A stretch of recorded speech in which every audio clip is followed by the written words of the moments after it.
Vas-y, dis-moi. T'as un coup de stress, ça t'a pris dans la voiture ce matin, c'est ça? Oui, sous la route. Sur la route? Oui. Et t'as perdu le langage? Je perds le langage, c'est un bout qui s'est formé comme un gros. D'accord. Et où ça, sur la route, t'as perdu le langage? En passant et plus en pied quand je arrivais sur ta route. Ça c'est devenu plus complet quand t'es arrivé sur ma route? D'accord. Et ça c'est... D'accord. Est-ce que tu as analysé un petit peu ce qui s'est passé? Est-ce que tu as ressenti?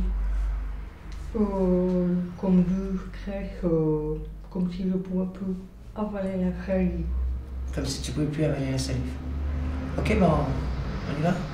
Ce matin, c'est un stress, entre guillemets, il me faut, je dirais, certaines personnes ne vont pas apprécier, mais il ne me faut aucune contrariété, aucun stress. Parce que voilà comment je tourne dès que je sais que je ne vais pas être bien, que je ne vais pas me sentir à l'aise. T'as mal quelque part? La tête qui pas cool. La tête, tu as mal à la tête? Tu veux que je pose mes mains sur ta tête?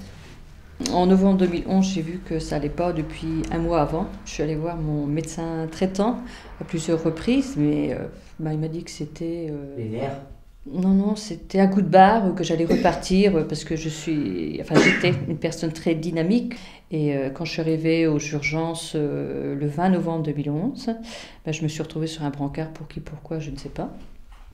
Et de là, on a voulu me faire une piqûre dans la gorge, et ça, j'ai horreur des piqûres. Et quand je me suis réveillée, parce que je suis tombée, j'avais perdu le langage. Et quand mon mari a dit, vous vous rendez compte comment... Oui, mais c'est rien, c'est le stress, ça reviendra dans les jours à venir. Ce sera juste toi et moi, dans ce voyage à l'intérieur de toi. Je suis retournée aux urgences plusieurs fois, donc en disant que j'étais vraiment pas bien, je pouvais pas monter les escaliers, je pouvais rien faire. Et puis, je pouvais pas, une cuillère d'eau me suffisait par jour, Donc j'avais perdu 15 kilos. Donc, parce que l'alimentation ne passait pas du tout. Et puis, je me souvenais de rien du tout non plus. Donc, la mémoire ne marchait pas. Donc, ce qui fait que les médecins ont dit non, on vous avait déjà examiné. Pour nous, c'est psychologique, allez voir un psy.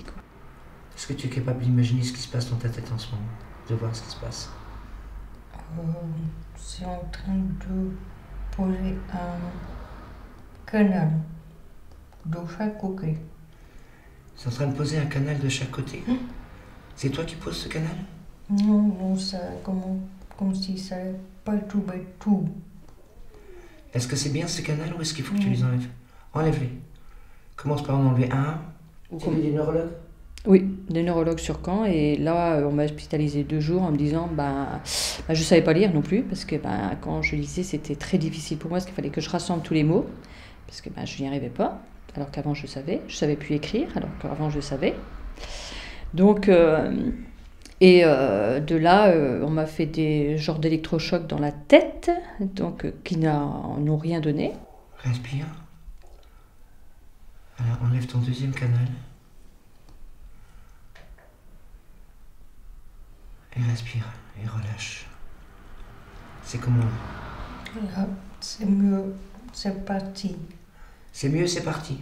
Et après, une voisine m'a donné ton numéro, qui m'a dit va voir Jacqueline. Alors j'avais tellement vu de médecins que je me suis dit non, j'ai mis un bout de temps avant de venir te voir. Et quand je suis arrivée, c'est vrai que j'avais mon mari et mon fils pour traduire, parce que tu comprenais rien du tout. Non. Donc, et de là, quand je suis ressortie, tu m'as retenu à peu près le langage presque comme il faut. C'est cool, c'est bon là, t'es mieux là? Oui, c'est bon. C'est bon, ça y est, ton langage revient, tu vois? Tu l'entends? Oui. Ah là, ça y est, nickel. Et après, j'ai eu un appel de Madame Salako, qui était l'orthophoniste de ton fils, et elle m'a demandé ce que j'avais fait avec Véronique. Elle m'a dit, vous avez fait un miracle, et elle me dit, bon, il y a eu des dégâts neurologiques, elle a été vue par des grands neurologues, et c'est irréversible. Et qu'est-ce que vous avez fait? Vous avez fait une prière? Je dis, non, on a fait de l'électricité de base. Et elle m'a dit, madame, je ne vous crois pas, mais pourtant, c'était la réalité, On a fait ce que Véronique a vu. Voilà, et j'ai fait au feeling, parce que je ne savais pas ce que j'avais trouvé, et toi non plus, tu ne savais pas ce que tu avais trouvé. Actuellement, j'explique aux médecins qui me voient maintenant, ils me disent, vous reparlez? Je dis oui, j'ai été voir une énergéticienne. Ils me disent comment? Bah, je dis oui, oui, Jacqueline, une énergéticienne qui m'a permis de retrouver le langage et tout ça. Il fait oui, bon, d'accord. Mais voilà, ils prennent pas dessus. Pour eux, voilà, c'est un peu du surnaturel, quoi. Donc, Comment tu te sens? Bien, c'est passé. Ok, t'as plus de stress là? Non, c'est bon. C'est bon? à l'heure actuelle, il m'arrive quelque chose où j'ai quoi que ce soit, j'appelle même pas le médecin, j'appelle Jacqueline. Jacqueline, j'ai ça, qu'est-ce que tu fais? La médecine pour moi n'existe plus spécialement, quoi. Si voilà, j'ai moindre truc, c'est Jacqueline que j'appelle, quoi. Donc, parce que je dis, si à l'heure actuelle je suis dans l'état maintenant actuel que je suis, c'est grâce à Jacqueline, parce que je ne sais pas si à ce jour je serai toujours sur Terre. C'est difficile à dire, mais c'est la réalité, quoi.